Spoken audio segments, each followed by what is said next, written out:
प्यारे साथियों नमस्कार, स्वागत, आभार, अभिनंदन, प्रणाम आप सभी का आपके अपने पसंदीदा प्लेटफॉर्म विद्याकुल पर। गुड मॉर्निंग, शुभ प्रभात। जल्दी जल्दी एक बार सारे साथी जुड़ जाइए, फिर हम लोग आज की क्लास को स्टार्ट करते हैं। आपकी अपनी पसंदीदा क्लास फिजिक्स की क्लास को आपके अपने प्यारे से साथी सौरभ भैया के साथ। गुड मॉर्निंग, कैसे हो सब लोग? Good morning Riya, good morning Preeti, good morning Dilshad, good morning Manisha, good morning Preeti, Junaid, good morning Amit, good morning Chandni, good morning Pushpa, good morning Muskan, good morning Ankit. कैसे हो सभी लोग? कैसे हो? हाँ, गुड मॉर्निंग। जल्दी जल्दी सारे साथी जुड़ जाइए, कॉपी पेन साथ साथ निकाल लीजिएगा। कुछ चीज़ों को समझेंगे, कुछ चीज़ों को जानेंगे और कुछ चीज़ों को हाथ से लिखेंगे, है ना? तो समझते पढ़ते लिखते चलेंगे आगे, ठीक है? तो गुड मॉर्निंग एक बार सारे साथी जल्दी से जुड़ जाइए, कॉपी पेन अपने साथ निकाल लीजिए। आपको हो सकता है चीज़ों को लिखना पड़े, समझना पड़े, तो कॉपी पेन साथ में रखिएगा। गुड मॉर्निंग, जल्दी जल्दी जुड़ जाइए फटाफट। तो प्यारे साथियों, अगर मैं बात करूं आज हम लोग क्या क्या पढ़ने वाले हैं, तो स्टार्ट करते हैं बिना किसी देरी के आपकी क्लास।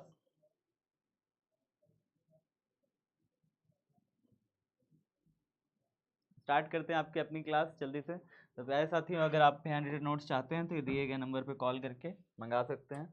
अच्छा, तो चलिए स्टार्ट करते हैं आपकी फिजिक्स की अपनी प्यारी सी क्लास को। प्यारे बच्चों, आज हम लोग क्या करने वाले हैं? आज हम लोग शैथिल्य लूप के बारे में जानने वाले हैं।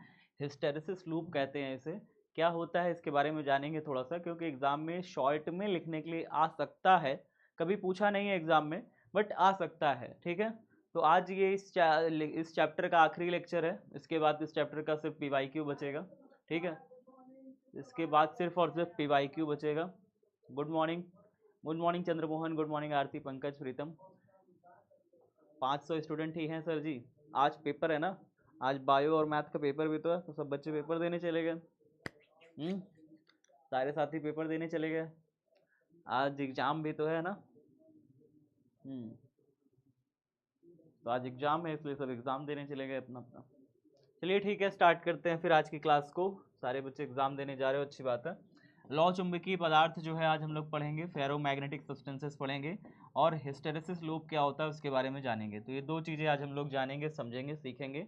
आखिरकार ये होता क्या है हिस्टेरेसिस लूप, आपको आज ऐसे बताने वाला हूँ कि आप जीवन में कभी भी भूलोगे नहीं। तो हिस्टेरेसिस लूप आपको बहुत अच्छे से समझाने वाला हूँ, ठीक है? चलिए, मतलब इतने अच्छे से समझा दूंगा कि आप किसी और को भी समझा सको हिस्टेरेसिस लूप दोबारा, ठीक है? एग्जाम्पल दे के सारी चीज़ें बढ़िया से बताते हैं आपको, ठीक है? चलिए, सबसे पहले बात करेंगे लौह चुंबकीय पदार्थों की। लौह चुंबकीय पदार्थ आखिरकार होते क्या है?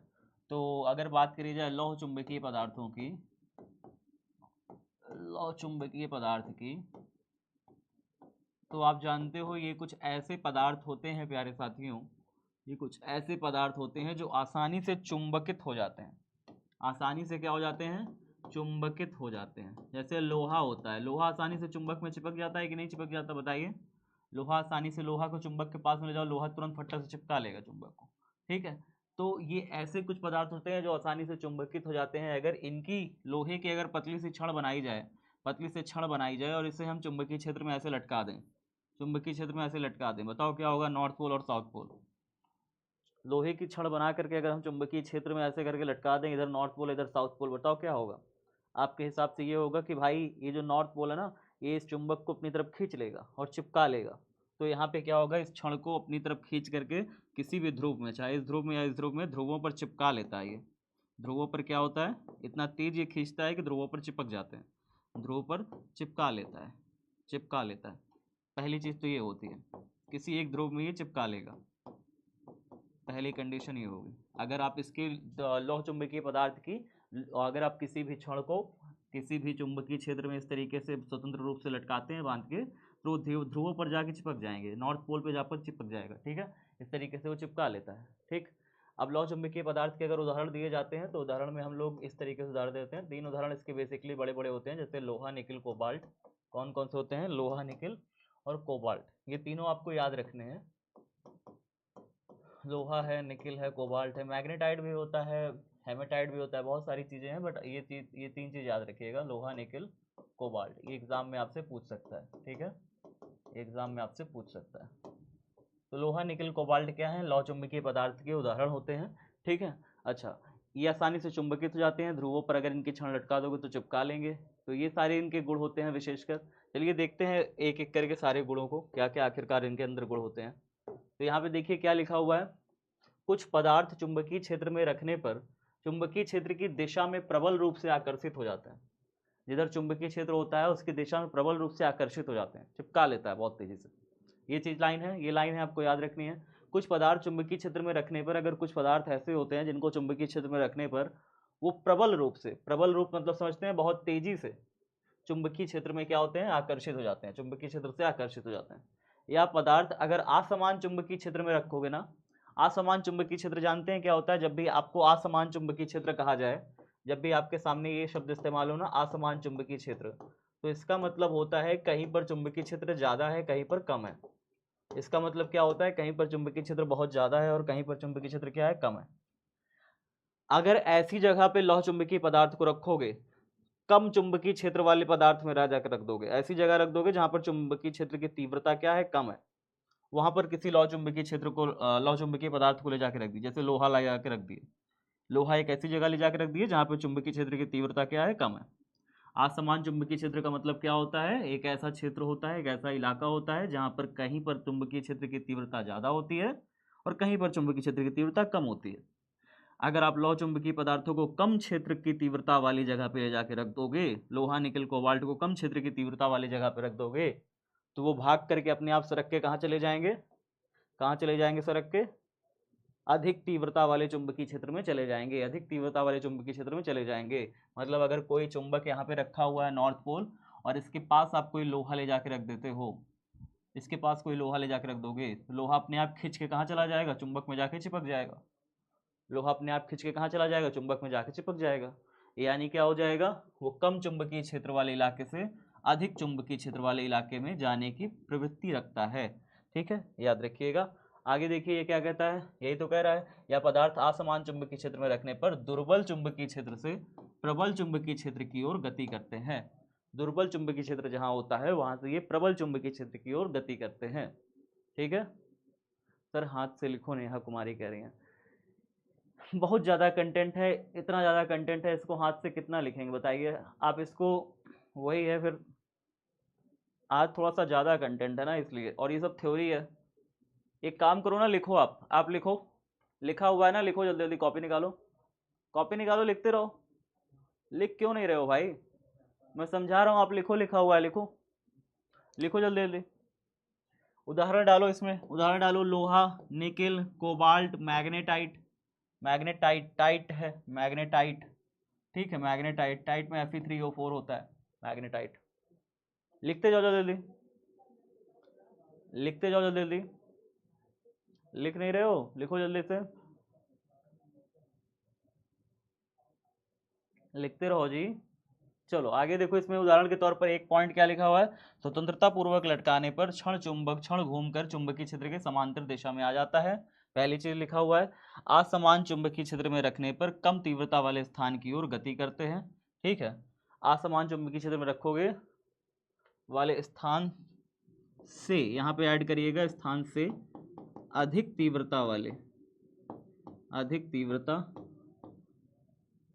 वाले स्थान की ओर गति करते हैं। ये लिखिएगा, क्या लिखोगे, असमान चुंबकीय क्षेत्र में रखने पर कम तीव्रता वाले स्थान से अधिक तीव्रता वाले स्थान की ओर गति करते हैं, ये लिखिएगा। ठीक है, आगे देखिए क्या लिखा है, चुंबकीय क्षेत्र में रखने पर अस्थायी रूप से चुंबकित हो जाते हैं। ये काम का पॉइंट है आपका, क्या लिखा है, अगर चुंबकीय क्षेत्र में आप इन्हें रख दोगे तो अस्थायी रूप से, मतलब हल्का फुल्का, अस्थायी मतलब होता है टेम्परेरी, अस्थायी मतलब क्या होता है, टेम्पोरेरी। ठीक है, टेम्पोरेरी रूप से क्या हो जाते हैं, ये चुंबकित हो जाते हैं। टेम्परेरी रूप से ऐसा लगता है जैसे चुंबक ही बन गए हैं, तो टेम्परेरी रूप से ये चुंबकित हो जाते हैं। ठीक है, अस्थायी रूप से ये क्या हो जाते हैं, चुंबकित हो जाते हैं। लिख रहे हो तो लिख डालो जल्दी जल्दी, लिख रहे हो तो इतनी सारी चीजें लिख डालो जल्दी जल्दी, फटाफट, 1 2 3, जल्दी जल्दी लिखो। अगर आप लिख रहे हो साथ साथ तो लिखो फटाफट, लिख डालो ना, लिख डालो, लिख डालो, एक काम करो, लिख डालो, सब लोग लिखो, टाइम मत बर्बाद करो, लिख डालो, बाद में लिखोगे। चलो जो बाद में लिखना है बाद में लिख लो, नहीं तो इतना टाइम आपको मैंने दे दिया है कि आप लिख सकते हो, ऐसा नहीं है। ठीक है, आप लिख सकते थे। ठीक है, हो गया सबका? बताइए, हो गया? आगे बढ़े।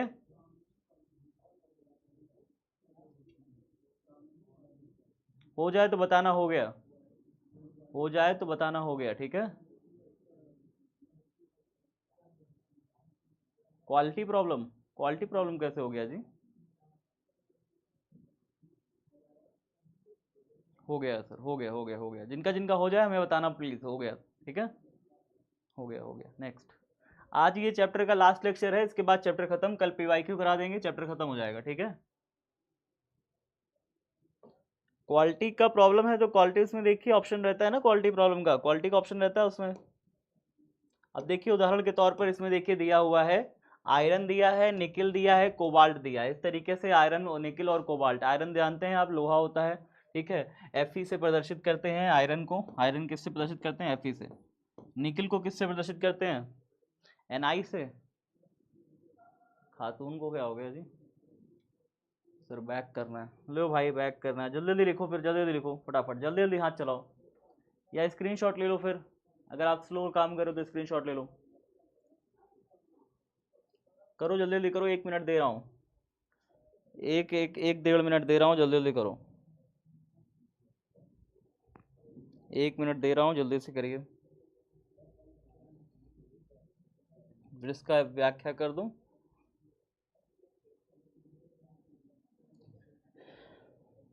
करिए करिए करिए, आराम से करिए, कोई दिक्कत नहीं, करिए करिए करिए करिए, आप करिए करिए, जल्दी जल्दी करिए।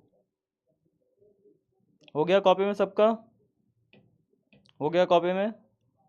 ये सब चीज़ें कल बना के लाया था, कल पढ़ाने के लिए। आपको याद है ना कल की क्लास? कल की क्लास याद है कि भूल गए? कल की क्लास कौन कौन बच्चे नहीं लिए थे? 12 बजे कल क्लास जो हुई थी मेरी, कौन कौन नहीं आया था? कल की क्लास में कंटेंट बचा हुआ था, याद है कि नहीं? बताया था कि अभी लौ चुंबकीय पदार्थ पढ़ाना है, लौ चुंबकीय पदार्थ ये है, ठीक है। तो लौ चुंबकीय पदार्थ ये कल पढ़ाना था, ये सब कल का है कंटेंट, ये कल का ही पूरा कंटेंट है बाबू। हो गया? चलो बढ़िया, आगे देखिए, आगे बढ़े, आगे बढ़ते हैं। 1 2 3 आगे बढ़िए, स्क्रीनशॉट ले लीजिए, अगर नहीं हुआ तो स्क्रीनशॉट ले लीजिए। 1 2 3 चलिए। लोहा, निकिल, कोबाल्ट, इसको डायग्राम बनाना नहीं है, बस एक बार आप देख लीजिए। इस तरीके से होते हैं, निकिल इस तरीके से होता है, ठीक है, और कोबाल्ट भी इस तरीके से होता है, आप देख लीजिए। ठीक, थोड़ा सा इसमें चमक ज़्यादा होती है, इसमें थोड़ा चमक ज़्यादा होती है, इसके बॉल्स इस तरीके से बनते हैं कोबाल्ट के, ठीक है। कोबाल्ट बहुत ज़्यादा पाया जाता है, एक इलाका है वहाँ पे कोबाल्ट बहुत ज़्यादा पाया जाता है, तो बताऊंगा इसके बारे में डिटेल से कहानी, बहुत विश्व वर्ल्ड अफेयर की कहानी है, इसमें अभी लड़ाई चलेगी देश में कोबाल्ट को लेकर। लौ चुंबकीय पदार्थ में एक समूह का चुंबक, आप इसके बारे में थोड़ा सा आपको डोमेन के बारे में बताते हैं, आपको थोड़ा सा एक और कहानी बताते हैं डोमेन के बारे में, कि डोमेन आखिरकार क्या होता है, डोमेन क्या होता है, ठीक है। जैसे आप मान के चलिए, आप जानते होंगे कि कई बार स्कूलों में, जब मान लीजिए कक्षा 12 है, मान लीजिए क्लास 12 है, क्या है, कक्षा 12 है। अब कक्षा 12 में कई बार होता है ना कि कुछ स्कूलों में A B C D section बांध दिए जाते हैं। कई स्कूलों में क्या कर दिया जाता है, सेक्शन बांध बंद कर अलग अलग कर दिए जाते हैं, 4 सेक्शन बांट दिए जाते हैं। कुछ बच्चे सेक्शन ए में होते हैं, कुछ बच्चे सेक्शन ए में होते हैं, कुछ बच्चे सेक्शन बी में होते हैं, कुछ बच्चे सेक्शन डी में होते हैं, सी में होते हैं, कुछ डी में होते हैं। होता है कि नहीं? अक्सर बताइए, कुछ बच्चे सेक्शन ए में होते हैं, कुछ बी में होते हैं, कुछ सी में होते हैं, कुछ डी में होते हैं। ऐसा स्कूलों में होता है, सेक्शंस बटे होते हैं, है ना, है ना। तो फिर यहाँ पर क्या होता है, आप मान के चलिए कि मान लीजिए जितने भी सेक्शन ए में बच्चे हैं, क्लास 12 के सेक्शन ए में जितने भी बच्चे हैं, मान लेते हैं कि 40 बच्चे इसमें भी हैं, मान लेते हैं 40 बच्चे इसमें भी हैं, मान लेते हैं 40 इसमें भी हैं, सब में 40-40 बच्चे हम मान लेते हैं, सारे सेक्शंस में हम मान लेते हैं कि बराबर बराबर बच्चे बटे हुए हैं, ठीक है। तो कक्षा 12 में टोटल कितने बच्चे हो गए? कक्षा 12 में कितने बच्चे हो गए? 160 बच्चे हो गए, कक्षा 12 में 160 बच्चे हो गए। ए सेक्शन में 40, बी में 40, सी में 40 और डी में 40। इस तरीके से हमारे पास कक्षा 11-12 में 160 बच्चे हैं, जिसमें से सारे सेक्शन में अलग अलग 40-40 बच्चे बांट दें। अब मैं ये क्या करने जा रहा हूँ, ध्यान से सुनिएगा। कक्षा 11 सेक्शन ए वालों को मैं सबको एक दिशा में, पूर्व दिशा में, मान लो इस दिशा में खड़ा कर दिया। जितने भी बच्चे थे मैंने सबको एक दिशा में ऐसे करके खड़ा कर दिया, सबको एक दिशा में खड़ा कर दिया। बी वालों को सबको मैंने उनके उल्टा दिशा में ऐसे खड़ा कर दिया, बी वाले को मैंने सबको उल्टी दिशा में ऐसे खड़ा कर दिया, ठीक है। और जो सी वाले थे मैंने सबको इस दिशा में खड़ा कर दिया, मुंह करके, सब इस दिशा में मुंह करके खड़े हो गए। और जो डी वाले थे इनको उल्टी दिशा में खड़ा कर दिया, इस तरीके से ऐसे करके। बात समझ में आ गई? तो मैंने क्या किया, ए वालों को एक दिशा में, बी वालों को एक दिशा में, सी वालों को एक दिशा में, डी वालों को एक दिशा में, इस तरीके से हमने खड़ा कर दिया। या फिर हम ये कह सकते थे कि एक दिशा में जितने भी बच्चे थे, एक दिशा में मुंह करके जितने भी बच्चे खड़े थे, हमने उनके लिए एक सेक्शन बांट दिया। एक दिशा में जितने भी बच्चे मुंह करके खड़े थे, हमने उनके लिए एक सेक्शन अलग कर दिया, और वो सेक्शन है सेक्शन बी। बात समझ में आ रही है? एक दिशा में जितने बच्चे मुंह करके खड़े थे, हमने उसके लिए एक सेक्शन बांट दिया, वो सेक्शन है सेक्शन सी। और एक दिशा में जितने बच्चे मुंह करके खड़े थे, हमने उनके लिए एक सेक्शन बांट दिया, और वो सेक्शन है सेक्शन डी। बताइए, ठीक है? ठीक बात है? ठीक बात है? सबने कहा हाँ सर ठीक बात है, सब ठीक बात है। वैसा ही केस हमारे परमाणुओं के साथ होता है, वैसा ही केस हमारे लौह चुंबकीय परमाणु जो होते हैं प्यारे बच्चों, उनके साथ होता है। यानी जो हमारे लौह चुंबकीय पदार्थ होते हैं, लौह चुंबकीय पदार्थ, कौन कौन से लौह चुंबकीय पदार्थ हैं बताइए?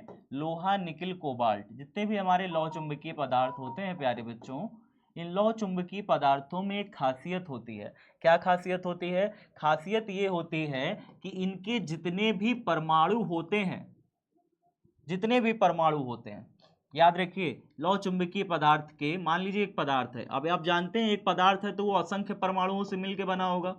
एक पदार्थ किससे कितने मिल से बना होगा? असंख्य परमाणुओं से मिलकर बना होता है। अब मैं ये पेन की बात करता हूं तो क्या ये इस पेन में सिर्फ एक परमाणु है? ये पेन में तो बहुत सारे परमाणुओं से मिल करके ये पेन बनी होगी, है ना? तो असंख्य परमाणुओं से मिल करके एक पदार्थ बनता है। अच्छा, तो असंख्य परमाणु से मिल करके एक पदार्थ बन रहा है, मैंने ये कह दिया। फिर मैंने कहा कि इसका जो असंख्य परमाणु हैं, हर एक परमाणु, प्रत्येक परमाणु एक सूक्ष्म चुंबक की भांति व्यवहार करता है। किसकी तरह व्यवहार करता है? एक सूक्ष्म चुंबक, एक छोटा सा चुंबक की तरह व्यवहार करता है, एक सूक्ष्म चुंबक की भांति व्यवहार करता है। क्योंकि हर एक पदार्थ का जो परमाणु होता है, परमाणु के अंदर इलेक्ट्रॉन्स होते हैं। परमाणु के अंदर क्या होते हैं? इलेक्ट्रॉन घूम रहे होते हैं। और इलेक्ट्रॉन घूमता है तो दो प्रकार की गति करता है, कल की क्लास में बताया था अगर आप थे तो। इलेक्ट्रॉन दो प्रकार की गति करता है, चक्रण गति करता है और चक्रीय गति करता है। मतलब चारों तरफ नाचता भी है, ऐसे ऐसे भी नाचता है नाभिक के, और अपनी अक्ष पे भी गोल गोल घूमता है। तो स्पिन मोशन के साथ साथ गोल गोल रिवोल्यूशन भी कर रहा है, अपनी अक्ष पे भी घूम रहा है इस तरीके से, और ऐसे ऐसे ऐसे नाभिक के चारों तरफ नाच रहा है। आप जानते हैं ये बात। तो हर एक परमाणु एक सूक्ष्म चुंबक की भांति व्यवहार कर रहा है, क्योंकि इसके अंदर जो इलेक्ट्रॉन है वो चुंबकीय आघूर्ण पैदा कर रहा है, इसलिए हर एक परमाणु एक सूक्ष्म चुंबक की भांति व्यवहार कर रहा है, और असंख्य परमाणुओं से मिलकर के ये लौह चुंबकीय पदार्थ बनता है। ठीक है। अब परमाणुओं का एक समूह, परमाणुओं का याद रखिए मैंने क्या कहा, परमाणुओं का एक समूह जो है ना, परमाणुओं का एक समूह, इसमें जो परमाणुओं का एक समूह होता है उसका चुंबकीय आघूर्ण का एक दिशा होता है। परमाणु का एक समूह का एक चुंबकीय आघूर्ण दिशा होता है, चुंबकीय आघूर्ण का एक दिशा होता है। ठीक है, चुंबकीय आघूर्ण की एक ही दिशा होती है, चुंबकीय आघूर्ण की एक ही दिशा होती है, एक दिशा होती है। मतलब क्या समझे? मतलब बहुत सारे परमाणुओं से मिल करके बना हुआ है, हर परमाणु का अपना क्या है? एक चुंबकीय आघूर्ण का दिशा है, हर परमाणु का अपना एक चुंबकीय आघूर्ण का दिशा है। तो हम ये कहते हैं कि मान लो कई सारे परमाणुओं को मिला करके एक ही निश्चित दिशा हो, कई सारे परमाणु मिल करके एक ही निश्चित दिशा में केंद्र कर रहे हो, ऐसे ऐसे ऐसे सब एक ही निश्चित दिशा में हो। जैसे यहाँ पर क्लास में बहुत सारे लड़के हैं जो सब एक ही दिशा में मुंह करके खड़े हैं, जैसे क्लास में सारे लड़के एक ही दिशा में मुंह करके खड़े हैं, वैसे ही यहाँ पर बहुत सारे परमाणु ऐसे होते हैं जिनकी दिशा एक ही होती है चुंबकीय आघूर्णों की, जिनकी चुंबकीय आघूर्ण की क्या होती है? एक ही दिशा होती है। तो ऐसे कितने परमाणु होते हैं प्यारे बच्चों? ऐसे अक्सर जो है यहाँ पे 10 की घाते 17 से लेकर के 10 की घाते 21 तक के परमाणु होते हैं। मतलब 10 की घाते 17 मतलब समझ रहे हो, 1 2 3 4 5 6 7 8 9 10, कितना जाएगा? 17 तक जाएगा, 17 तक जाएगा। अब इतने परमाणुओं की चुंबकीय आघूर्ण की दिशा एक है। आप सोच सकते हो एक पदार्थ के अंदर इतने परमाणुओं के चुंबकीय आघूर्ण की दिशा एक है और कुछ अन्य परमाणु हैं जिनके चुंबकीय आघूर्ण की दिशा दूसरी है। देख रहे हो ये? अब जो आप ये देख रहे हो ना, ये जो क्लास देख रहे हो, ये सेक्शन में मैंने बांट दिया। आप कहोगे सर ये क्लास का कितना एरिया है? ये क्लास का कितना एरिया है? ये क्लास का जो क्षेत्र आप देख रहे हैं ना, आयतन, इस क्लास का आयतन जिसके अंदर ये सारे परमाणु भरे हैं, ये बच्चे नहीं है, ये बच्चे तो आप मैंने उदाहरण के तौर पर बता दिया ना, ये सारे परमाणु हैं जिनके चुंबकीय आघूर्णों की दिशा एक है। और ये सारे कितने परमाणु हैं? ये सारे परमाणु हैं, कितने परमाणु हैं यहाँ पे? जैसे मैंने 40-40 का एग्जांपल दिया था ना, ये सारे 40-40-40 बच्चे। उसी तरीके से लौ चुंबकीय पदार्थ में जितने भी ये परमाणु होते हैं ना, ये परमाणु एक ही दिशा में होते हैं, उनका चुंबकीय आघूर्ण की दिशा एक ही होती है। और वो परमाणुओं की संख्या कितनी होती है? 10 की घाते 17 से लेकर के 10 की घाते 21 तक हो सकती है। मतलब मान लीजिए लोहे में 10 की घाते 21 है, कोबाल्ट में 10 की घाते 18 है, ठीक है, निकल में 10 की घाते 17 है। इस तरीके से ऐसे बदलती रहती है। तो 10 की घाते 17 से 10 की घाते 21 तक के परमाणु होते हैं। तो मान लीजिए इस वाले बॉक्स में 10 की घाते 21, इसमें भी 10 की घाते 21 परमाणु भरे हैं, इस वाले बॉक्स में 10 की घाते 21 परमाणु भरे हैं, इस वाले बॉक्स में 10 की घाते 21 परमाणु भरे हैं। तो ये जो बॉक्स बन रहा है ना, ये जो बॉक्स बन रहा है जिसके अंदर चुंबकीय आघूर्णों की एक निश्चित दिशा वाले परमाणु स्थित हैं, इस बॉक्स को ही कहते हैं डोमेन। इस बॉक्स को क्या बोलेंगे? जिसके अंदर सारे चुंबकीय आघूर्ण एक दिशा वाले स्थित हैं परमाणु, वे सारे परमाणु स्थित हैं जिसकी चुंबकीय आघूर्णों की दिशा एक है। इस बॉक्स को हम क्या बोलेंगे? डोमेन बोलेंगे। बात समझ में आया? डोमेन किसे कहेंगे? डोमेन हम उस बॉक्स को कहेंगे जिसके अंतर्गत एक ही दिशा वाले चुंबकीय आघूर्ण वाले परमाणु स्थित हैं। इस बॉक्स को भी डोमेन बोलेंगे, इस बॉक्स को भी डोमेन बोलेंगे, इस बॉक्स को भी डोमेन बोलेंगे। अब डोमेन का जो आयतन होता है ना, डोमेन का आयतन, डोमेन का आयतन ये बहुत इंटरेस्टिंग है। डोमेन का आयतन 10 की घाते -8 से 10 की घाते -12 प्रति मीटर क्यूब होता है। मतलब 1 मीटर क्यूब में 1 मीटर क्यूब इतना छोटा सा होता है, 10 की घाते -8, समझ रहे हैं? परमाणु के अंदर इतना छोटा आयतन, इतने छोटा आयतन में कितने इलेक्ट्रॉन भरे होते हैं? कितने इलेक्ट्रॉन, कितने परमाणु भरे होते हैं? सॉरी, पदार्थ के इतने छोटे से आयतन में, पदार्थ के इतने छोटे से आयतन में 10 की घाते -8 मान लीजिए, 10 की घाते -8 मीटर क्यूब में, इतने छोटे से आयतन में कितने परमाणु भरे होंगे? 10 की घाते 17 परमाणु भरे हैं। 10 की घाते 17 परमाणु भरे हैं। 10 की घाते -9 मीटर क्यूब में कितने परमाणु भरे होंगे? 10 की घाते 18 परमाणु भरे होंगे। 10 की घाते -10 मीटर क्यूब में कितने परमाणु भरे होंगे? 10 की घाते -19 परमाणु भरे होंगे। और 10 की घाते 19 परमाणु भरे होंगे, 19 परमाणु भरे होंगे। 10 की घाते -11 मीटर क्यूब में कितने परमाणु भरे होंगे? 10 की घाते 20 परमाणु भरे होंगे। 10 की घाते -12 मीटर क्यूब में कितने परमाणु भरे होंगे? 10 की घाते 21 परमाणु भरे होंगे। आप समझ पा रहे हो? इतने छोटे से हिस्से में, इतने छोटे से हिस्से में कितने सारे परमाणु भरे हैं। और इस इलाके को हम क्या कहते हैं? इस इलाके को हम क्या कहेंगे? डोमेन बोलते हैं, जिसके अंतर्गत वे सारे परमाणु स्थित होते हैं जिनके चुंबकीय आघूर्णों की दिशा एक होती है। फिर से समझाऊं मैं? फिर से समझाऊं? कितने बच्चे थे? थोड़ा थोड़ा अगर समझ में आया हो तो बताओ, नहीं रिपीट करते हैं? थोड़ा थोड़ा समझ में आया हो तो बताओ, नहीं रिपीट करें? रिपीट करें? हाँ, तो रिपीट करते हैं, ध्यान सुनिएगा, ध्यान सुनिएगा। देखिए रिपीट कर रहे हैं, रिपीट कर रहे हैं, ध्यान सुनिएगा, ठीक है? बहुत ध्यान सुनिए, ध्यान सुनना, ठीक है? देखो जैसे आप जानते हो कि जो हमारा पदार्थ परमाणु होता है ना, परमाणु पदार्थ से स्टार्ट करते हैं। मान लो कोई पदार्थ है, पदार्थ जानते हो? पदार्थ, यहाँ पे बात हो रही है लौ चुंबकीय पदार्थों की। किसकी बात हो रही है? लौ चुंबकीय पदार्थों की बात हो रही है। लौ चुंबकीय पदार्थ में कौन से आते हैं? लोहा आता है, निकिल आता है, कोबाल्ट आता है। लोहा आता है, निकिल आता है और कोबाल्ट आता है, ठीक है? कोबाल्ट आता है, ये आते हैं, कोबाल्ट आते हैं, COBALT, ठीक है? चलो, तो ये 3 पदार्थ लौह चुंबकीय पदार्थों की बात हो रही है यहाँ पे। लौह चुंबकीय पदार्थ आप जानते हैं किससे मिलके बने होते हैं? असंख्य परमाणुओं से मिलके बने होते हैं। बहुत सारे इसमें अंतर्गत परमाणु होते हैं, बहुत सारे परमाणु होते हैं। इसमें से हर एक परमाणु, याद रखिए, हर एक परमाणु, प्रत्येक परमाणु किससे मिलकर बना होता है? प्रत्येक परमाणु एक सूक्ष्म चुंबक, एक छोटा सा चुंबक की भांति व्यवहार करता है, एक सूक्ष्म चुंबक की भांति व्यवहार करता है। हर एक परमाणु इसमें एक सूक्ष्म चुंबक की भांति व्यवहार करता है। लौह चुंबकीय पदार्थ असंख्य परमाणुओं से मिलकर बने होते हैं। हर एक परमाणु जो है अपने आप को एक चुंबक की तरह व्यवहार करता है कि मैं चुंबक हूं, और जब हर एक परमाणु एक चुंबक की तरह व्यवहार करेगा तो उसका चुंबकीय आघूर्ण भी होगा, क्योंकि आप जानते हैं चुंबक का जो चुंबकीय आघूर्ण होता है, मान लीजिए चुंबक है, इसका नॉर्थ पोल है, इसका साउथ पोल है, तो साउथ पोल से नॉर्थ पोल की दिशा में इसका चुंबकीय आघूर्ण का दिशा होता है। आपको बता चुका हूँ, आपको पहले ही बता चुका हूँ। तो यहाँ पे हर एक पदार्थों का अपना एक चुंबकीय आघूर्ण का दिशा होता है। हर एक पदार्थ का अपना चुंबकीय आघूर्ण का दिशा होता है, मतलब हर एक परमाणु का, प्रत्येक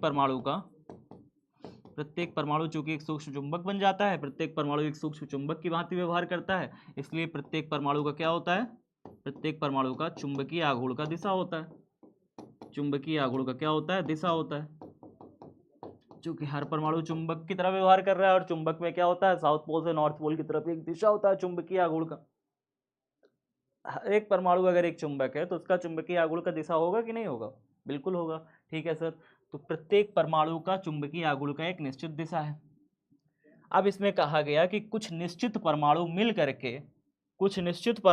करके एक ही दिशा में केंद्रित होते हैं। कुछ निश्चित परमाणु, कितने परमाणु? मैंने कहा भाई साहब 10⁻17 से लेकर के 10⁻21 तक परमाणु, इतने परमाणु जो है ना, इनका चुंबकीय आघूर्ण का एक दिशा होता है। ये एक ही दिशा में रखे रहते हैं, एक ही दिशा में सब रहते हैं। इतने परमाणु एक दिशा में केंद्रित रहते हैं, और इतने परमाणु, और बाकी मतलब कि क्या इतने ही परमाणु होते हैं? असंख्य जब मैं कह रहा हूं तो क्या इतने ही परमाणु होंगे? नहीं, इतने परमाणु जब मैं कह रहा हूं तो इतने परमाणु तो एक निश्चित आयतन में बैठे हुए हैं ना पदार्थ के। कितने आयतन में बैठे हैं? 10⁻⁻8 से लेकर के 10⁻12 मीटर क्यूब के आयतन में बैठे हैं। इतने आयतन में जो इतने परमाणु पाए जा रहे हैं, इतने आयतन में इतने परमाणु पाए जा रहे हैं, ये परमाणु एक निश्चित दिशा में है, एक निश्चित दिशा को केंद्रित कर रहे हैं। इन सब का दिशा एक फिक्स है। इतने आयतन में जितने भी परमाणु हैं, कितने परमाणु हैं इतने आयतन में? इतने आयतन में इतने परमाणु हैं, वो सब एक निश्चित दिशा में है। क्या पदार्थ इतना छोटा सा है? क्या पदार्थ इतना ही छोटा है 10⁻⁻8 मीटर क्यूब का? नहीं, पदार्थ तो काफी बड़ा है। जब पदार्थ काफी बड़ा है तो बाकी जो भी आयतन है पदार्थ का, उसमें बाकी जो भी आयतन है पदार्थ का उसमें भी इसी तरीके से डोमेन है, उसमें भी इसी तरीके से डोमेन है। मतलब पूरा जो पदार्थ है हमारा, पूरा जो पदार्थ है उसके इतने आयतन में, इतना छोटा सा आयतन जो है, उसमें सब जितने भी परमाणु हैं, कितने परमाणु हैं? 10⁻17 से लेकर के 10⁻21 तक इतने जो परमाणु हैं, और ये पूरे पदार्थ का कितना आयतन है? पूरे पदार्थ का कितना आयतन है बताइए? ये पूरे पदार्थ का आयतन है 10⁻⁻8 से 10⁻12 तक का, इतने मीटर क्यूब का जो आयतन है। इसमें इतने परमाणु जो है वो एक निश्चित दिशा में है।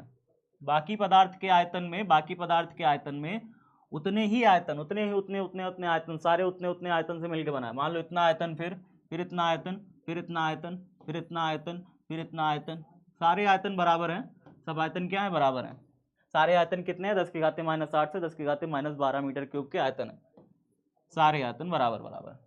और सब के अंदर जो चुंबकीय आघूर्ण, मतलब जितने भी परमाणु हैं, सब के अंदर परमाणुओं की एक निश्चित दिशा है। अगर इसमें इस दिशा में है तो इस वाले में इस दिशा में होंगे, इस वाले में जो भी परमाणु हैं वो सब एक निश्चित दिशा में होंगे, इस वाले में जितने भी परमाणु हैं वो सब एक निश्चित दिशा में होंगे। और सब में परमाणुओं की संख्या भी समान है।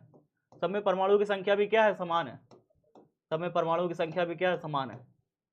इस तरीके से सारे जितना भी मेरा पूरा पदार्थ है ना, ये सारा मेरा जो पूरा पदार्थ है उसमें अलग अलग छोटे छोटे थोड़े थोड़े आयतन है। ये सारे आयतन बराबर हैं, और इन सब आयतनों में परमाणुओं की संख्या क्या है? समान है। और सारे परमाणुओं का जो चुंबकीय आघूर्ण का दिशा है, एक आयतन में जितने भी परमाणु हैं उनका जो चुंबकीय आघूर्ण का दिशा है वो एक है। दूसरे आयतन में जो परमाणु हैं उनका चुंबकीय आघूर्ण का दिशा एक है। तीसरे आयतन में जितने भी परमाणु हैं उनका चुंबकीय आघूर्ण का दिशा एक है। सब में जब परमाणुओं की संख्या समान है, सबका आयतन समान है, सबका परमाणुओं की संख्या समान है अंदर, सबका आयतन समान है, लेकिन सबके चुंबकीय आघूर्ण की दिशा अलग अलग है। अगर इसकी ऊपर की तरफ है तो इसकी बाएं तरफ है, इसकी नीचे की तरफ होगी इसकी दाएं तरफ, इस तरीके से। क्या मेरी अब बात समझ में आ गई? नींद आने लगी, मर जाओ। क्लास में नींद आ रही है, मार खाओगे ना भी दिमाग सही हो जाएगा। सुबह सुबह मुझसे पिटो मत तुम। नींद आ रहा है बड़ा, पढ़ाई लिखाई करना नहीं है, नींद आ रहा है। लौ चुंबकीय पदार्थ समझ में आया कि नहीं आया, बताओ जल्दी से। डोमेन क्या किसे कहेंगे, डोमेन किसे कहेंगे बताओ, डोमेन किसे कहेंगे? इस वाले इलाके को डोमेन कहेंगे। इस वाला जो इलाका आप देख रहे हैं ना, ये जो आप इतना इतना इलाका देख रहे हैं, एक निश्चित आयतन देख रहे हैं ना, इसको बोलते हैं डोमेन। तो हम क्या कहते हैं, हम कहते हैं कि हर एक डोमेन का जो आयतन है वो फिक्स होता है। पदार्थ के हर एक डोमेन का आयतन फिक्स होता है। हर एक डोमेन में परमाणुओं की संख्या भी फिक्स होती है। हर एक डोमेन के अंदर जितने भी परमाणु होते हैं ना, उनकी एक निश्चित चुंबकीय आघूर्ण की दिशा होती है। हर एक डोमेन के अंदर परमाणुओं के जितने भी चुंबकीय आघूर्ण की एक निश्चित दिशा होती है। डोमेन का आकार फिक्स होता है, डोमेन का सारा चीज फिक्स है। क्या बात समझ में आई? डोमेन जो है, ये वाला इलाका जो देख पा रहे हो, ये इलाका क्या कहलाता है? ये इलाका डोमेन कहलाता है। डोमेन का आकार क्या है? आकार क्या है डोमेन का? फिक्स है। कितना है आकार? 10⁻⁻8 से 10⁻⁻12 मीटर क्यूब का आयतन होता है। डोमेन के अंदर जो परमाणु होंगे, उन परमाणुओं के चुंबकीय आघूर्ण की दिशा क्या है? निश्चित होती है, मतलब फिक्स होती है। ठीक है, हर एक डोमेन के अंदर जितने भी परमाणु होते हैं उनका चुंबकीय आघूर्ण का एक निश्चित दिशा होता है। ठीक है, और परमाणुओं की संख्या हर एक डोमेन में कितनी होती है? हर एक डोमेन में परमाणु की संख्या कितनी होती है बताइए? हर एक डोमेन में परमाणुओं की संख्या कितनी होती है? 10⁻⁻17 से, सॉरी 17, 10⁻17 से 10⁻17 से 10⁻21 तक। याद हो जाएगा? बताओ इतनी बात समझ में आई कि नहीं आई? जल्दी बताओ, समझ में आई कि नहीं आई? किसको किसको आई बात समझ? किसको किसको बात समझ में आई? डोमेन क्या होता है? डोमेन आप कह सकते हो पदार्थ का एक निश्चित आयतन होता है, जिसे हम डोमेन कहते हैं। इस आयतन में जितने भी अंदर परमाणु होते हैं वो सब एक निश्चित दिशा में, इनका सबका एक निश्चित चुंबकीय आघूर्ण का एक निश्चित दिशा होता है, फिक्स होता है। इस इलाके को हम डोमेन बोलेंगे, इस इलाके को हम बोलेंगे डोमेन। डोमेन का आकार इतना होता है और डोमेन के अंदर परमाणुओं की संख्या भी फिक्स होती है। डोमेन जान गए क्या होता है? डोमेन जान गए क्या होता है? चलो अब देखो, जरा ध्यान से देखना। लौ चुंबकीय पदार्थ के एक समूह को, लौ चुंबकीय पदार्थ में के एक समूह का चुंबकीय आघूर्ण एक दिशा में होते हैं, इसे डोमेन कहते हैं। लौ चुंबकीय पदार्थ में के एक समूह का चुंबकीय आघूर्ण एक दिशा में होता है, ऐसे लिखते हैं। यहाँ पे लिख लो, लौ चुंबकीय पदार्थ में परमाणुओं के एक समूह, यहाँ पे लिख लो परमाणुओं के एक समूह, परमाणुओं के एक समूह का, ठीक है, परमाणुओं के एक समूह का चुंबकीय आघूर्ण एक दिशा में होते हैं, इसे डोमेन कहते हैं। एक डोमेन में 10⁻17 से 10⁻21 तक परमाणु होते हैं, बिना किसी बाह्य चुंबकीय क्षेत्र की अनुपस्थिति में। देखो, अगर बाह्य चुंबकीय क्षेत्र अनुपस्थित है ना, मान लो कोई बाह्य चुंबकीय क्षेत्र नहीं है, तो जितने भी डोमेन हैं, जितने भी आप डोमेन देख रहे हो ना, ये सारे डोमेन क्या है? सब में चुंबकीय आघूर्ण की दिशा अलग अलग है। अगर इनका नेट चुंबकीय आघूर्ण निकालते हैं ना, नेट चुंबकीय आघूर्ण बाह्य चुंबकीय क्षेत्र लगाए बिना, मान लो अभी कोई बाह्य चुंबकीय क्षेत्र में नहीं है, कोई बाह्य चुंबकीय क्षेत्र नहीं लग रहा है इसके ऊपर, ठीक है, कोई चुंबक के पास नहीं रखा है ये। जब कोई चुंबक के पास नहीं रखा रहता, तो लोहा के अंदर जितने भी ये सारे लोहा निकिल कोबाल्ट, इसके अंदर जितने भी ये सारे परमाणु होते हैं, सबका चुंबकीय आघूर्ण अलग अलग होता है, जिसके कारण इसका जब नेट चुंबकीय आघूर्ण निकालते हैं ना, तो नेट चुंबकीय आघूर्ण इसका क्या होता है? शून्य हो जाता है। नेट चुंबकीय आघूर्ण क्या होता है? शून्य हो जाता है। ठीक है, क्या लिखा है? बिना किसी बाह्य क्षेत्र की अनुपस्थिति में। जब बाह्य क्षेत्र नहीं लग रहा, बाह्य चुंबकीय क्षेत्र नहीं है, तो लोहा क्या चुंबक बन जाएगा? बिना लोहा अपने आप चुंबक बन जाता है। तो बाह्य चुंबकीय क्षेत्र की अनुपस्थिति में हर एक डोमेन चुंबकीय संतृप्ति में होता है, परंतु सामान्य अवस्था में से डोमेन अनियमित ढंग से बिखरे होते हैं।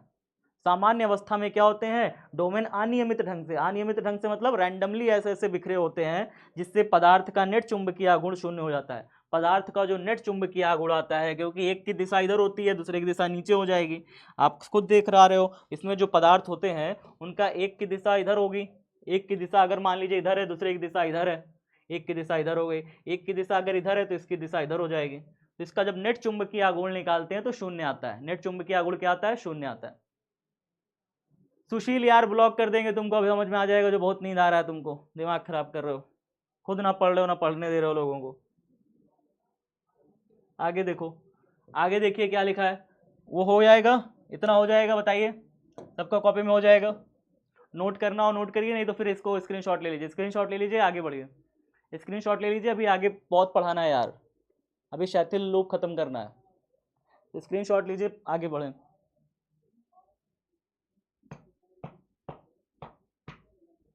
हो गया स्क्रीनशॉट? हो गया, हो गया, हो गया, हो गया। चलिए, अब कोई बैक नहीं कहेगा। एक बार सारे लोग स्क्रीनशॉट ले लो, कोई बैक नहीं कहेगा बाबू बाद में। बैक मत कहना प्लीज, स्क्रीनशॉट ले लो। मैं फिर से कह रहा हूं, बैक मत कहना, सोते रहते हो जब मैं बोलता हूं तो। आगे पढ़ाते हैं, आगे देखते हैं। जब इन्हें बाह्य चुंबकीय क्षेत्र में रखते हैं, ध्यान से सुनिए मैंने क्या कहा। जब इन सबको बाह्य चुंबकीय क्षेत्र में रखते हैं ना, तो सारे जितने भी डोमेन है उनकी दिशा देखो क्या हो गई। सारे डोमेन जितनी भी दिशा है सबके देखो, सारे डोमेन की चुंबकीय परमाणुओं की जो दिशा है वो देखो, एक हो गई। एक ही दिशा में सारे के सारे हो गए। देखो, जब हम इसे बाह्य चुंबकीय क्षेत्र में रखते हैं, मतलब देखिए आप ध्यान से सुनिएगा। आप ध्यान से एक डायग्राम बनाइएगा, सारे साथी जितने भी हैं सब लोग एक डायग्राम बनाइएगा कॉपी में मेरे साथ। ऐसे डायग्राम बनाइएगा, देखिए ऐसे डायग्राम बनाइए, 3 ब्लॉक इस तरीके से, ठीक है। 3 ब्लॉक इस तरीके से बनाइए।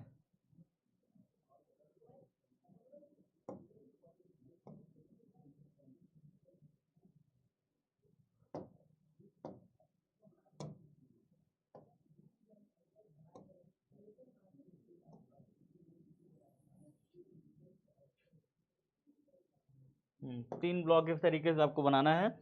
अब इसमें क्या करना है, सबको बीच से ऐसे काट देना है, बीच से ऐसे इसको काट देना है, ऐसे बीच से इसको ऐसे काट देना है, ठीक है। ऐसे काट देना है, इसको भी ऐसे बीच से ऐसे काट देना है, ठीक। इस तरीके से ऐसे क्रॉस बना लेना है, ठीक है। अब क्रॉस बनाने के बाद देखिए क्या करना है। इसके अंदर जितने भी हमारे चुंबकीय परमाणु हैं, इसके अंतर्गत जितने भी हमारे चुंबकीय परमाणु हैं उनको देखना है। देखिए ये बन गया डोमेन, ये क्या बन गया, ये एक बन गया डोमेन। मान लो ये एक मेरा पूरा पदार्थ है। पदार्थ में ये देखिए एक डोमेन ये बना है, एक डोमेन देखिए ये बना, और एक डोमेन देखिए ये बना, और एक डोमेन देखिए ये बना। 4 डोमेन बन गए हमारे पदार्थ में। पदार्थ में 4 डोमेन बन गए। अब इन सब के देखते हैं कि जो परमाणु है अंदर, उन सब के परमाणु फिक्स होंगे। मान लो अगर सब में 4 परमाणु है तो सब में 4 परमाणु होंगे, ठीक है। लेकिन हर परमाणुओं का जो चुंबकीय आघूर्ण होगा, दिशा, वो अलग अलग होगा। तो इसके अंदर जो चुंबकीय आघूर्णों का दिशा होता है, मान लीजिए इसका चुंबकीय आघूर्ण का दिशा एक ये हो गया, एक दिशा ये हो गया, एक दिशा ये हो गया, एक दिशा ये हो गया, एक दिशा ये हो गया, एक दिशा ये हो गया, एक दिशा ये हो गया।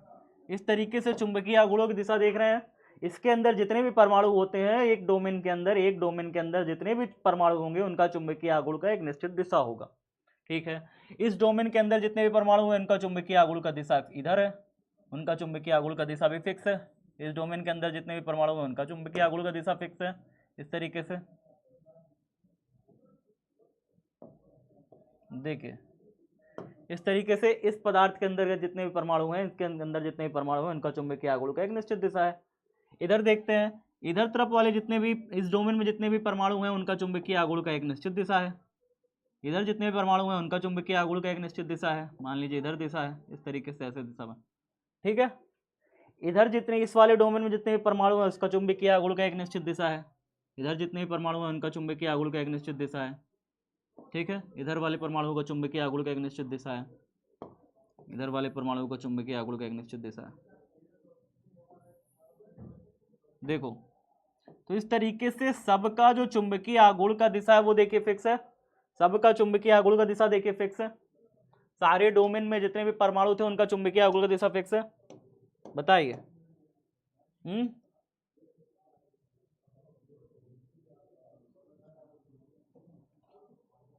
बताइए जल्दी से, बताइए जल्दी से। समझ में आ रहा है? समझ में आ रहा है? डोमेन समझ आ रहा है? इस तरीके से हमारे सारे डोमेन होते हैं। अच्छा, अगर इनको मैं चुंबकीय क्षेत्र में रख दूं इनको मैं किसी ऐसे चुंबकीय क्षेत्र में रख दूं, बाह्य चुंबकीय क्षेत्र, इस पूरे पदार्थ को मैं बाह्य चुंबकीय क्षेत्र में रख देता हूं। और बाह्य चुंबकीय क्षेत्र की दिशा कैसी है? बाह्य चुंबकीय क्षेत्र की दिशा इधर की तरफ, बाह्य चुंबकीय क्षेत्र की दिशा इधर की तरफ है। मतलब क्या होगा सर? मतलब इधर होगा कि मान लो आपने नॉर्थ पोल नीचे रखा है चुंबक का, और चुंबक का साउथ पोल आपने क्या रखा है? ऊपर रखा है। नॉर्थ से साउथ बल रेखा निकल रही है और उसके बीच में आपने क्या रख दिया? ये लौह चुंबकीय पदार्थ उठा के रख दिया है। अब बताइए क्या होगा? इसके सारे डोमेन कैसे हो जाएंगे? इसके सारे डोमेन, अगर आपने बाह्य चुंबकीय क्षेत्र की दिशा इधर है, नॉर्थ से साउथ की तरफ बाह्य चुंबकीय क्षेत्र की दिशा इधर है, और वहां पे आपने लौह चुंबकीय पदार्थ ले जाके रख दिया है, तो और ये बाह्य चुंबकीय क्षेत्र भी कैसा है? प्रबल चुंबकीय क्षेत्र है। कैसा है? प्रबल चुंबकीय क्षेत्र है। अगर आपने इसे प्रबल चुंबकीय क्षेत्र में ले जाके रख दिया है तो आपको पता है क्या होगा? सारे के सारे डोमेन, सारे के सारे डोमेन जो यहाँ पे आप देख पा रहे हो, सारे के सारे डोमेन जो आप यहाँ देख पा रहे हो, वो सब एक निश्चित दिशा में केंद्रित हो जाएंगे। जो बाह्य चुंबकीय क्षेत्र की दिशा है ना, बाह्य चुंबकीय क्षेत्र की जो दिशा है, इसी दिशा में सब हो जाएंगे। मतलब ये भी इसी दिशा में हो जाएगा, इसमें जितने परमाणु हैं वो भी एक इसी दिशा में हो जाएंगे, इसमें जितने परमाणु हैं वो तो इस दिशा में है ही है, वो तो इस दिशा में है ही है। ये भी वाले सब उसी दिशा में हो जाएंगे, ये भी वाले सब उसी दिशा में हो जाएंगे, इसके भी सारे परमाणु एक इसी निश्चित दिशा में हो जाएंगे। ठीक है। अब इसके अंदर जो परमाणु थे वो भी एक निश्चित उसी दिशा में हो जाएंगे, इसके अंदर जो परमाणु थे वो भी इसी निश्चित दिशा में हो जाएंगे, सब इसी निश्चित दिशा में, सब के सब इसी निश्चित दिशा में केंद्रित हो जाएंगे। इसके अंदर जो परमाणु थे वो भी निश्चित दिशा में हो जाएंगे, इसके अंदर जो परमाणु थे वो भी निश्चित दिशा में हो जाएंगे।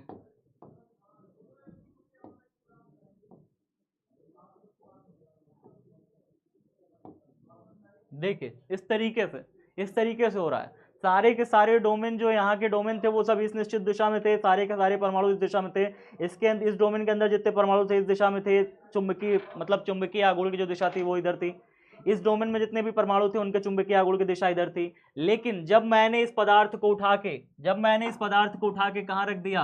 जब मैंने इस पदार्थ को उठा के एक प्रबल चुंबकीय क्षेत्र के बीच में ले जाके रख दिया, तो सारे के सारे जिधर तरफ चुंबकीय क्षेत्र की दिशा थी, सारे के सारे जितने भी हमारे परमाणु थे उन सब परमाणुओं पर लगा एक प्रकार का बल आघूर्ण, और वो सब घूम करके एक निश्चित दिशा की ओर संरेखित हो गए, यानी बाह्य चुंबकीय क्षेत्र की दिशा की तरफ मुड़ गए। बाह्य चुंबकीय क्षेत्र जिधर था उधर तरफ ही सारे के सारे परमाणुओं का चुंबकीय आघूर्ण घूम के हो गया। अब ये क्या हो जाएगा? अब ये चुंबकित हो जाएगा। पहले इसका नेट चुंबकीय आघूर्ण शून्य था, पहले इसका नेट चुंबकीय आघूर्ण क्या था? नेट चुंबकीय आघूर्ण पहले इसका क्या हुआ करता था? 0 हुआ करता था। m का वैल्यू पहले 0 था, लेकिन अब 0 नहीं हो सकता क्योंकि अब सबका दिशा एक ही है। अब नेट चुंबकीय आघूर्ण होगा इसका। अब ये निरस्त नहीं कर पाएगा। पहले देखिए निरस्त कर देता था, एक डोमेन का दिशा इधर, दूसरे डोमेन का इधर, तीसरा डोमेन, मतलब ये दोनों एक दूसरे को निरस्त कर दे रहे हैं, ये दोनों एक दूसरे को निरस्त कर दे रहे हैं। तो पहले दो सबका निरस्त हो जा रहा था, कैंसिल हो जा रहा था, लेकिन जैसे ही इनको चुंबकीय क्षेत्र में रखा और प्रबल चुंबकीय क्षेत्र में रखा तो सब डोमेनों का दिशा एक हो गया और अब ये निरस्त नहीं कर पा रहे हैं। क्या बात समझ में आ गई? जल्दी बताइए। अगर इन्हें दुर्बल चुंबकीय क्षेत्र में रखें तो क्या होता है? अगर इन्हें दुर्बल चुंबकीय क्षेत्र में रखें तो क्या होता है? अच्छा, दुर्बल चुंबकीय क्षेत्र में रखें तो भी एक चीज होता है। क्या होता है वो देखिए। दुर्बल चुंबकीय क्षेत्र में रखने पर भी एक चीज होता है, देखते जाइए क्या होगा।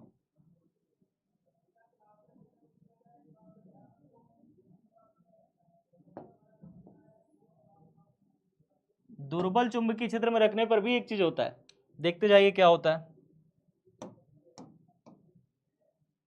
क्षेत्र की दिशा में जो होगा ना, क्षेत्र की दिशा में जो भी होगा, क्षेत्र की दिशा में जो होगा ना वो अपना विस्थापन कर देगा। डोमेन बढ़ जाता है, यहाँ पे डोमेन बड़ा हो जाता है, डोमेन का साइज बड़ा हो जाता है। डोमेन देखिए, क्षेत्र की दिशा में जो डोमेन था, मतलब अगर जान लीजिए कि हल्का किसी दुर्बल चुंबकीय क्षेत्र में रख दिया, मतलब यहाँ पर जो नॉर्थ पोल और साउथ पोल में आपने रखा है ना, नॉर्थ पोल और साउथ पोल में आपने रखा है, चुंबकीय क्षेत्र की दिशा किधर होगी? नॉर्थ से साउथ की तरफ होगी। बाह्य चुंबकीय क्षेत्र की दिशा इधर है, बाह्य चुंबकीय क्षेत्र की दिशा इधर है। तो इस दिशा में जितने भी हमारे परमाणु इस दिशा में होंगे, वो वाला डोमेन अपना इलाका बढ़ा लेगा, वो वाला डोमेन अपना इलाका बढ़ा लेता है। वो वाला डोमेन विस्थापित हो जाता है, अपना इलाका बढ़ा लेता है। बाकी जो डोमेन है वो सब बेचारे कैंसिल कर भी लेंगे। अब मान लो ये कैंसिल कर भी ले, ये तो कैंसिल कर ले अपना, ये अपना कैंसिल कर ले, ये वाला अपना कैंसिल कर ले, कोई दिक्कत नहीं है, ये अपना कैंसिल कर लेता है, ये अपना कैंसिल कर लेता है। लेकिन अभी भी पदार्थ में परिणामी चुंबकीय आघूर्ण तो आएगा, पदार्थ में अभी भी परिणामी चुंबकीय आघूर्ण तो आएगा ना भाई, पदार्थ में परिणामी चुंबकीय आघूर्ण तो अभी भी आएगा। इसके कारण आ जाएगा, मान लो ये 3 करता है, इस दिशा में ये 3 कैंसिल करता है तो उस दिशा में 5 पैदा हो जाते हैं।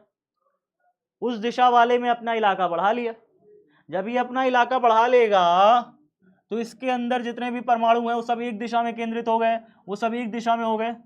अब ये ज्यादा चुंबकीय आघूर्ण पैदा कर रहे हैं, ये कम चुंबकीय आघूर्ण पैदा कर रहे हैं, ये और ये तो कैंसिल हो जा रहे हैं, अभी भी ये और ये कैंसिल हो जा रहे हैं, ये और ये कैंसिल अब नहीं कर पा रहे। यहां पे देखिए ये और ये कैंसिल कर रहे थे, 4 उस दिशा में 4 इस दिशा में कैंसिल हो जा रहा था, ये तो कैंसिल हो ही रहे थे। लेकिन अगर आपने इसे दुर्बल चुंबकीय क्षेत्र में रखा है, नॉर्थ पोल साउथ पोल, लेकिन यहाँ पे चुंबकीय क्षेत्र कैसा है, दुर्बल चुंबकीय क्षेत्र है, तो डोमेन विस्थापित हो जाता है। डोमेन क्या हो जाता है, थोड़ा सा सरक जाता है, वो भी वो वाला डोमेन सरकेगा जिसके अंदर वो डोमेन सरकेगा प्यारे बच्चों, वो डोमेन सरकेगा, वह डोमेन विस्थापित होगा। ध्यान से सुनिएगा, वह डोमेन विस्थापित होगा,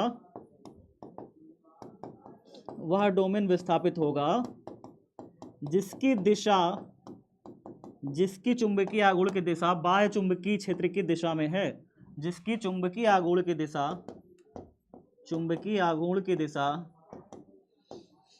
बाह्य क्षेत्र की दिशा में है, बाह्य दुर्बल क्षेत्र की दिशा में है, बाह्य दुर्बल क्षेत्र की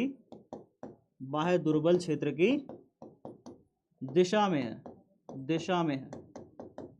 तो आपने ये चीज देखा कि अगर दुर्बल क्षेत्र में रखोगे, मान लो एक दुर्बल क्षेत्र है, 2 कमजोर मैग्नेट है, उनके बीच में हम ले जाके लोहा रख दिया, उनके बीच में लोहा रख दिया, तो लोहे के अंदर चुंबकीय गुण आएगा, लोहे के अंदर चुंबकीय गुण आएगा, क्योंकि उसका एक डोमेन विस्थापित हो जाएगा, एक डोमेन कम रह जाएगा, एक डोमेन ज्यादा बढ़ जाएगा। इस पर नेट चुंबकीय आघूर्ण अभी भी आ जाएगा, नेट चुंबकीय आघूर्ण अभी भी आएगा, क्योंकि मान लीजिए इसका चुंबकीय आघूर्ण मान लीजिए 3 है, इस दिशा में 3 है, इस दिशा में चुंबकीय आघूर्ण 5 हो गया, इस दिशा में सब चुंबकीय आघूर्ण 5 हो गया, तो 5 - 3 अभी भी 2 चुंबकीय आघूर्ण तो अभी बचेगा इसके पास। यहां पे क्या हो जा रहा था, यहां पे तो 4 इस दिशा में है, 4 इस दिशा में है, कैंसिल हो गया, 4 इस दिशा में, 4 इस दिशा में कैंसिल, नेट चुंबकीय आघूर्ण इसका 0 हो रहा था। जब दुर्बल चुंबकीय क्षेत्र होता है तो नेट चुंबकीय आघूर्ण 0 नहीं होता, पदार्थ जो है, जो हमारा लौ चुंबकीय पदार्थ है, वो हल्का सा मंद चुंबकित हो जाता है, हल्का सा चुंबकित हो जाएगा। लेकिन अगर प्रबल चुंबकीय क्षेत्र में रख दोगे उसे, तो सारे जितने भी इसके अंदर होंगे ना, सारे जितने भी डोमेन है, सब डोमेन एक ही निश्चित दिशा में हो जाएंगे, बाह्य चुंबकीय क्षेत्र की दिशा में हो जाएंगे, सारे के सारे डोमेन, सब डोमेन एक ही दिशा में हो जाएंगे, तो ये प्रबल चुंबकित हो जाएगा। हमारा जो लौ चुंबकीय पदार्थ है वो कैसा हो जाएगा, प्रबल चुंबकित हो जाएगा, प्रबल चुंबकित हो जाएगा। तो बात समझ में आया, प्रबल चुंबकित कब होता है, दुर्बल चुंबकित कब होता है, प्रबल चुंबकित कब होता है।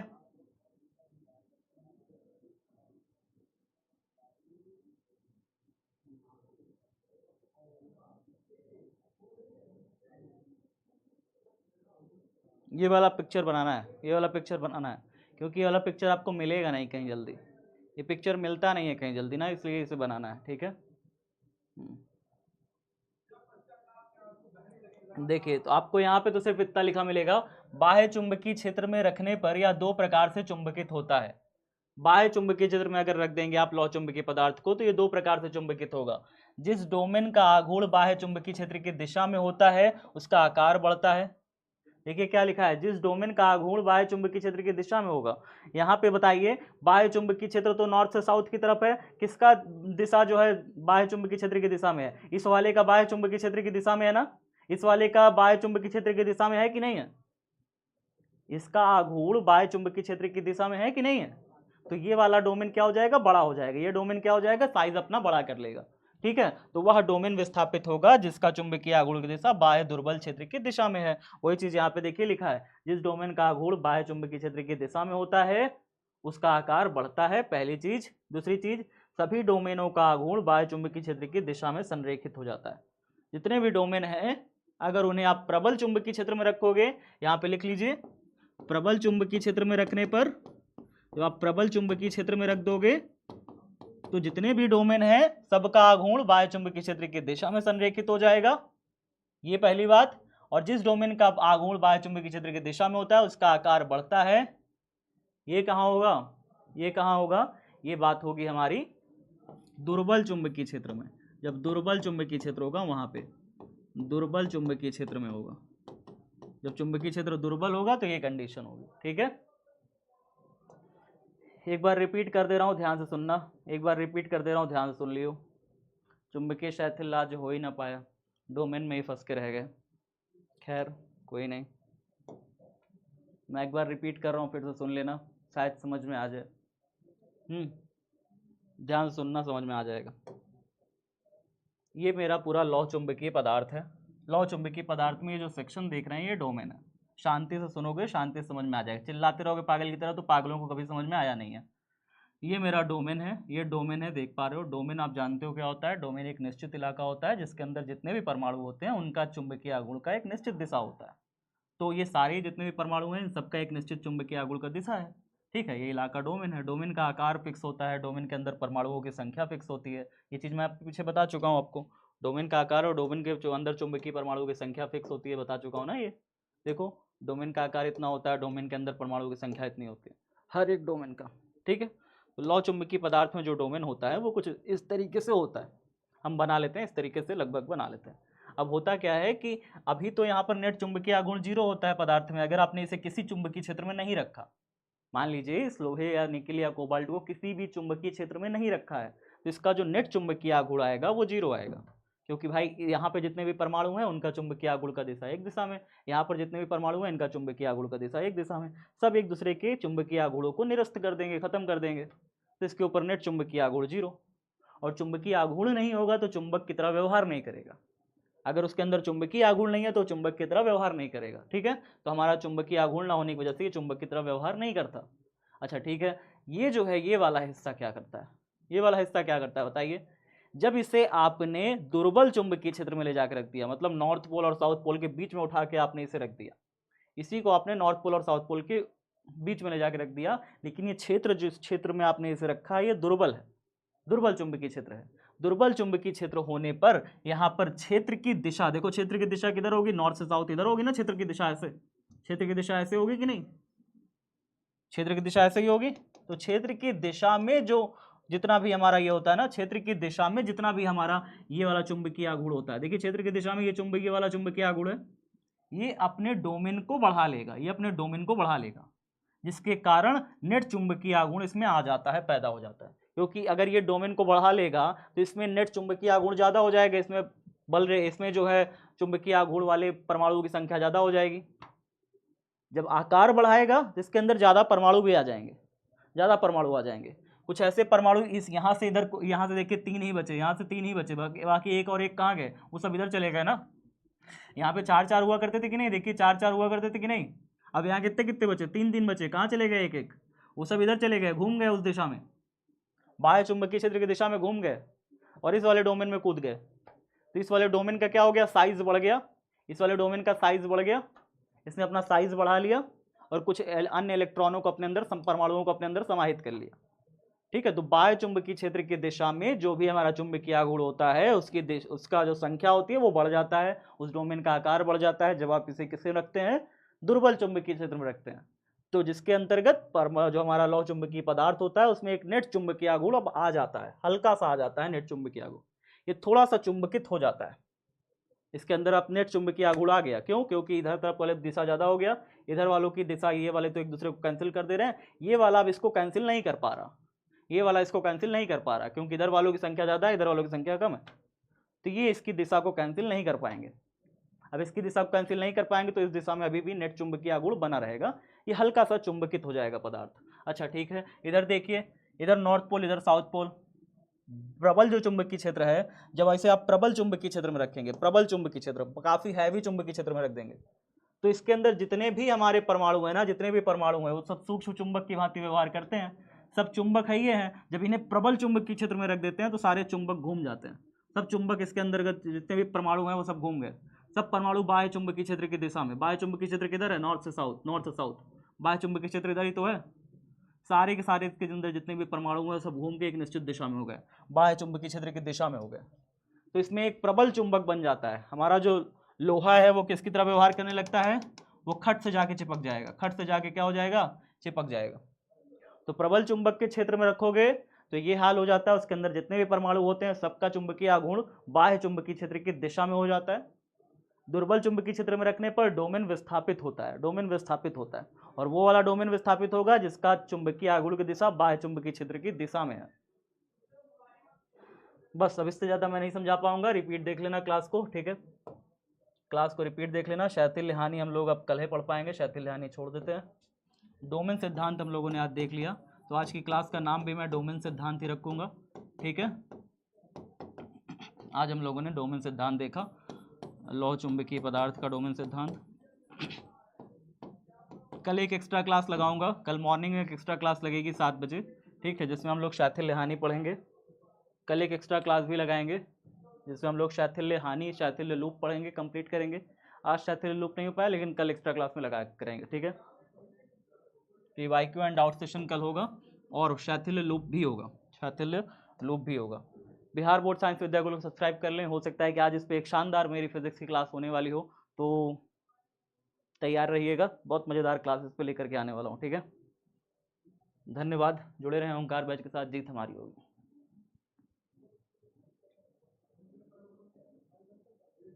क्या है अब, क्या कह रहे हो, क्या कह रहे हो सर, छुट्टी दीजिए, छुट्टी दीजिए। हाँ छुट्टी हो गई भाई, छुट्टी हो गई, हो गई छुट्टी, ठीक है, चलो छुट्टी हो गई। स्क्रीनशॉट क्यों लेना है, जब आप क्लास PDF पूरे अपलोड कर दे रहा हूँ ना, पूरी क्लास PDF अपलोड कर दे रहा हूँ, ठीक है, परेशान ना हो।